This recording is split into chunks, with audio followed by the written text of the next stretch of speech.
एक राजा हमेशा उदास रहता था। उसका मन भटकता रहता था। लाख कोशिश करने के बावजूद उसके मन को शांति नहीं मिलती थी। राजा की इस उदासी के कारण उसका मन राजकाज के कार्यों में नहीं लगता था, जिससे राजकाज के कार्य प्रभावित हो रहे थे। राजा के दरबारी व मंत्री भी राजा की इस समस्या का समाधान नहीं कर पा रहे थे।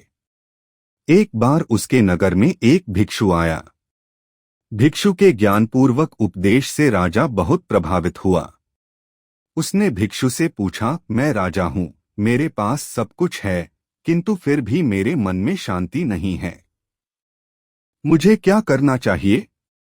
भिक्षु ने राजा की बात पर गौर किया और फिर कुछ सोचकर बोले, राजन, आप प्रतिदिन भेष बदलकर अपनी प्रजा के बीच में जाएं और यह जानने की कोशिश करें कि प्रजा का क्या हाल है और आपका राज्य कैसा चल रहा है।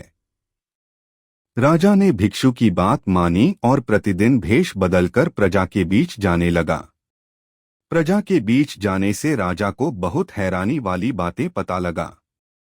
उसे पता चला कि प्रजा बहुत दुखी है।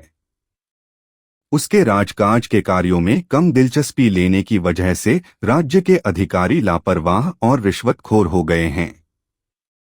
जमाखोरों की वजह से दैनिक कार्यों की मूलभूत वस्तुओं के भाव बढ़ने से महंगाई बढ़ गई है।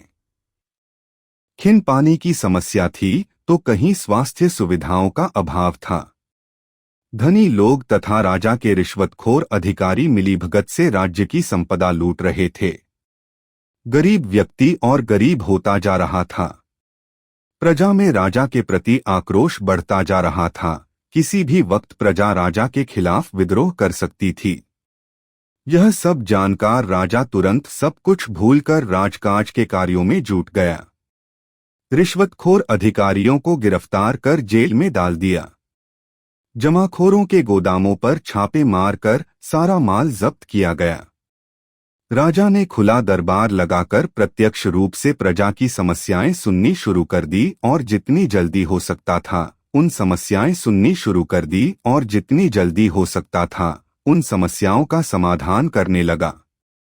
प्रजा के मन में राजा के प्रति सम्मान बढ़ने लगा।